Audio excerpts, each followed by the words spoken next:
Native Land Pod is a production of iHeart Radio in partnership with Reason Choice Media. Welcome.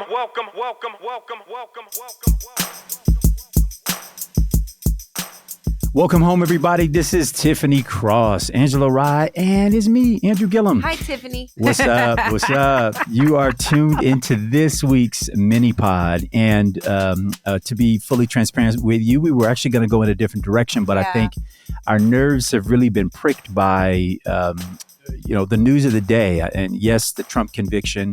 But really, I think what we want to delve into a little bit is how our language, and more than our language, how Trump is experiencing the system, the exceptions that have been made, the curves that have been cut.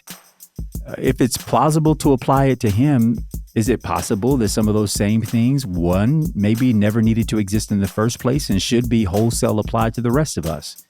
We're talking about everything from the beginning of the process of an investigation, charges, a grand jury, an arraignment, when you have to go and submit yourself, a trial and selection of a jury, to how a verdict is received by the public. Is it legit? Is it illegitimate? What makes it illegitimate? And who gets to decide that? And so today I'm hoping we'll spend just a few minutes on this subject and invite you all into the conversation as well.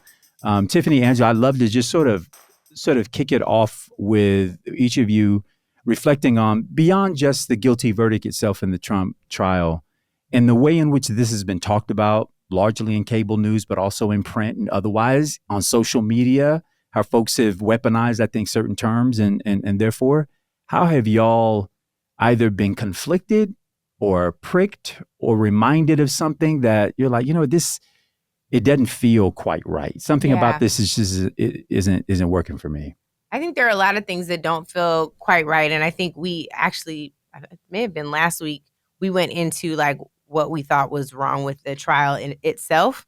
But I think for me, there is this celebration of his mugshot.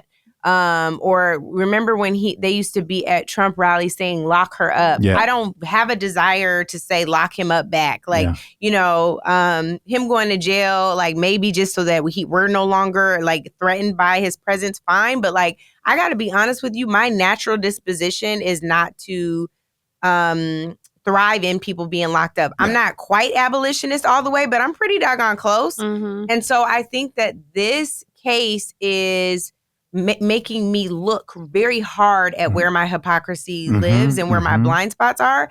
I think what is frustrating and maddening to me about Donald Trump is the way that he's using our language to make it seem like he's having that same experience when in fact he's having like the concierge version. Yeah, it's the limousine version. Yeah, it's ridiculous. That's supposed to get the pinto. But if we are now saying, or not we are, but there are folks among us whose politics we're more aligned with are saying, call him a felon, call him for what it is, all of these things.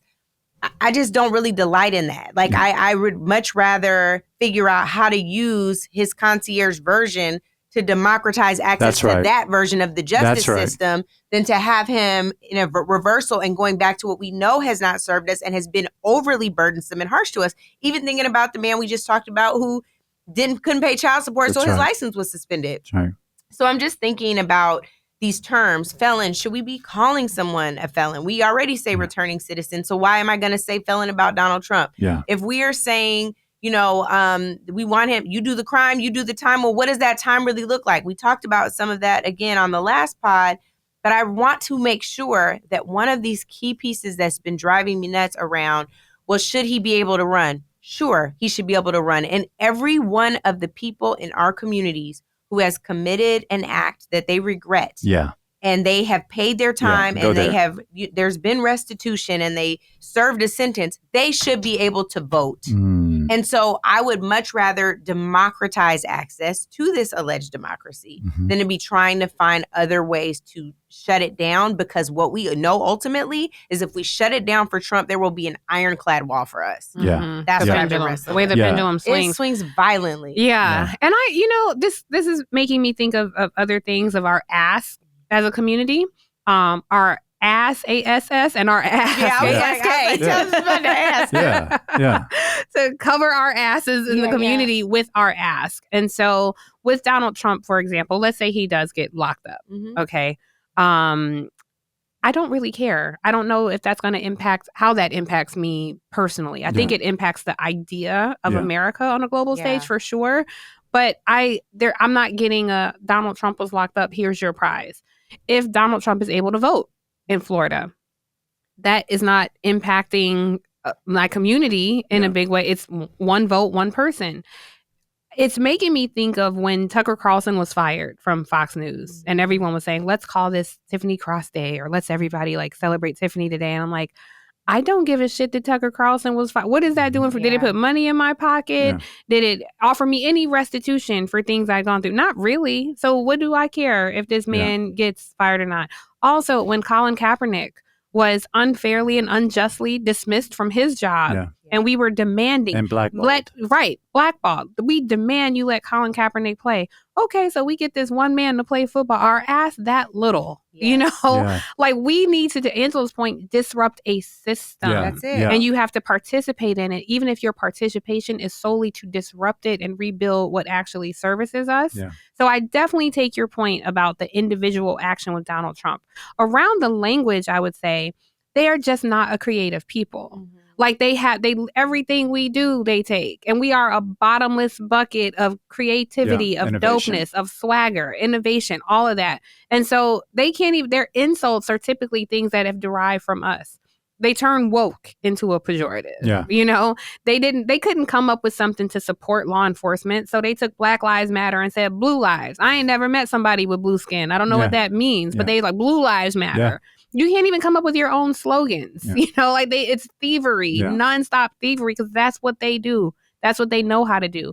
So when their jargon becomes dangerous, to your point about felons and how we speak about that, I do wonder how that language will start to impact policy. And even if, you know, on a wing and a prayer, if Biden is able to hold the White House, if Democrats are able to hold the Senate, if they flip the House, what does this mean for people who have adopted some of that conservative language, you know? You know, like we'll show you that we're the true party of law and order. And who typically gets impacted by that is us. So it is. I hadn't thought about it, honestly, Angela, before you raised that point. I'm like, oh, that is something to consider. I don't know what the solution is. Like, how do we get ahead of this? I think is the question. How do we co-opt them versus them co-opting us in this criminal justice, piece? Well, one, why not call them to the carpet on their legislation? Y'all have backbenched this large wholesale criminal justice reform piece of legislation. Tim Scott was a part of, Cory Booker was a part of. We got bits and pieces of it, but by and large, wholesale the system. What, like you talking about the First Step Act? Yeah. I mean, but the first step of a tiny step. Right. That's why it's called the first step, because there needs to be a second and third step. Yeah. And then real gigantic leaps. And it's at the federal level. So a lot of those police policies were federal police that did very little for local policy. Precisely. So if we took at the state level, for example, Ron DeSantis, you want to, shortcut the system for for returning of rights to former felons or folks who identified as felons, then make it work for everybody. Do it for everybody. Do it for everybody. Yeah. If you are in Congress and you're saying the system doesn't work, that it is stacked against certain people, then let's unstack it for everybody. If you're sincere and you're genuine about that, you want to interrogate whether or not the grand jury process was right in deciding to go after him in the first place, and you think that they will indict a ham sandwich, you feel that's real? Yeah. Then take the teeth out of the goddamn grand jury. Yeah. Why should it be used as a cudgel of prosecutors to go after who it is that they choose and want to go after? If you believe that sincerely, then it can't be true just in his case. It's got to be true.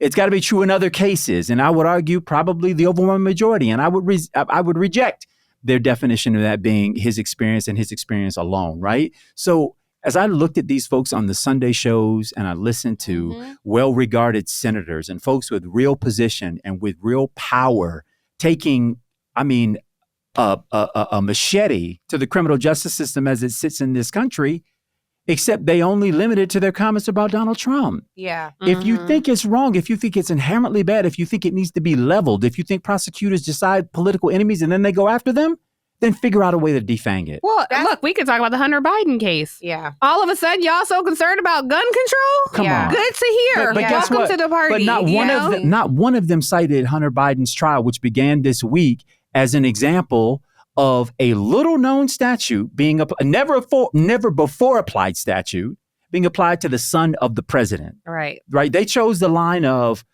that Republicans are now at the centerfold. They're the example. They're the target of prosecutors. Well, no, Marilyn Mosley's not a Republican. I'm not a Republican. Leo Wise is also the prosecutor now attached to the Hunter Biden case. That was the one who went after Maryland, just so people know. Yep. Again, a conservative who's really in the shop, he's in the tank for, their side. So the truth is it wouldn't feel so goddamn disingenuous and so dishonest and so wrong if they weren't so selective about their usage. And it's already clear they don't really have fidelity to fact or to truth. They just need whatever the narrative is to fit their scenario. And right now it happens to be Trump. So just to take this a step further, we're talking about the ways in which Donald Trump's justice system should be everybody's justice system. Yeah. We are not trying to take him into the oppression of ours. I know he thinks he's oppressed, but you don't know oppression yet. He's an oppressor. Let's roll this clip.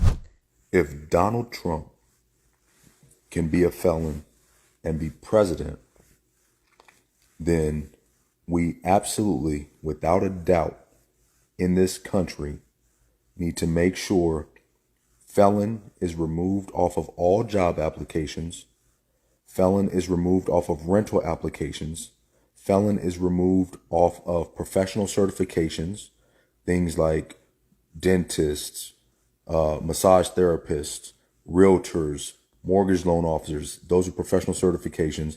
Anything like that, felon needs to be removed off of it, because the highest position in the land should be the most sacred and should be the example for everybody in this country. And if this is not a political post, this is an equal opportunity post, and this is a post that is about not holding down the everyday average American citizen. That's right. I love this because I think that it demonstrates for people who have been privileged not to have had any entanglement with the criminal justice system, you don't know how many areas it impacts. Absolutely. Do you know that if you have a felony on your record, you can't even get pre-check, TSA pre-check for a certain amount of time. Right. You cannot get global entry for a certain amount of time. You cannot live in the housing authority with your family if the housing authority, really. You may not live in federal housing as a felon. Wow. So with that label. I had no idea. It is the scarlet letter that makes life harder for you, more expensive for you, more inconvenient for you. And I know that people would argue that is the price you pay for being convicted. But what if you were wrongfully convicted? What if you were convicted as a child, but you were tried as an adult? Mm-hmm. What if you made a mistake? And what is the point if we keep saying you were rehabilitated? We say that the system is supposed to be about rehabilitation, but is it ever? It only feels like punishment to our folks. And if you're convicted, like if you had a public defender who was encouraging you, get a plea deal, because if this goes to trial, it'd be worse. So just take it. But you're innocent and you're the only person with no law degree here, and everybody's telling you just plead your case out. I do want to point out, though, I love that clip that you played. Ban the box legislation. Mm-hmm. Forgive me for being overprepared because I don't know where it stands federally, but locally, this was a huge piece of legislation across the country.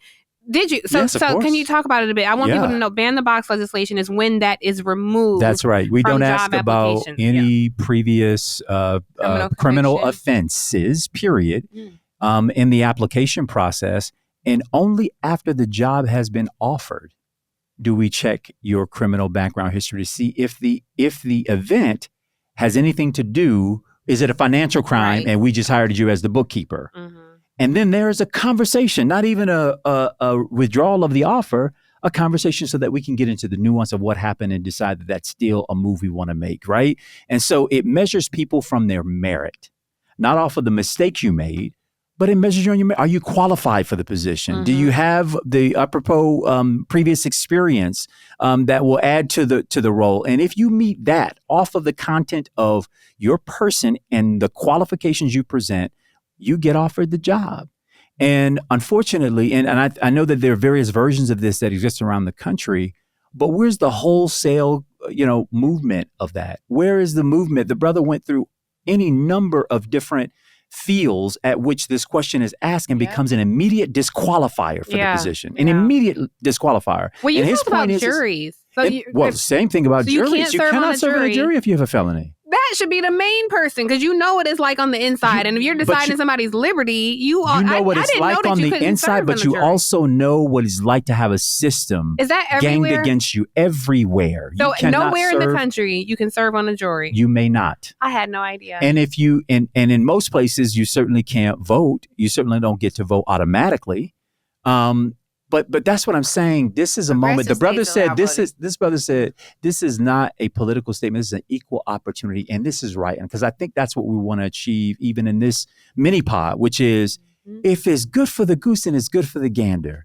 If there are pieces of this that we truly are critical of, that you think do not serve us, the people, or the system, then dismantle it. Mm-hmm. Then let's take this thing to the carpet. Let's take it all the way through. Let's think about it through its logical conclusion. What are the many ways listed out in which the system does not serve us and rather it acts against us and is not to the betterment of society, but rather simply to be punitive or to get back at somebody? Okay, you believe that?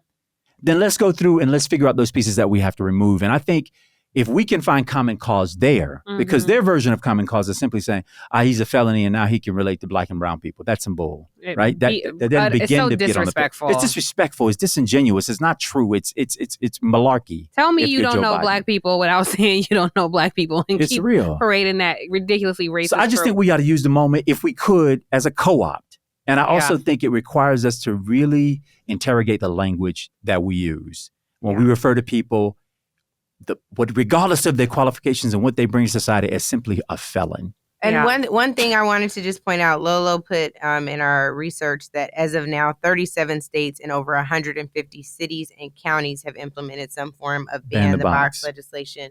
I really appreciate you all leaning into this topic. I think the person that's coming to mind and it just has been very heavy on my spirit, in addition to Marilyn Mosby and what we're seeing her go through on the other side of a conviction, is Crystal Mason, who, of course, is the black woman in Texas who was convicted of a felony, was trying to get re-engaged in society, goes to vote, and then faced 5 years. Her conviction was overturned, and then they went right back at her. So we'll see what happens, but our prayers and thoughts are certainly with Crystal, and we hope for the balancing scales of justice.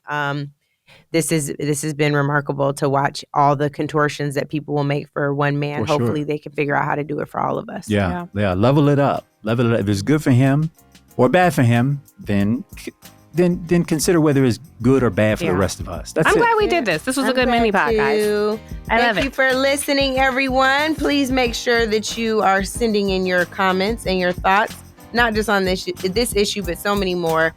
Remember to rate, review, subscribe, and tune in to our regular episode on Thursday. Welcome home, y'all. Welcome home, everybody.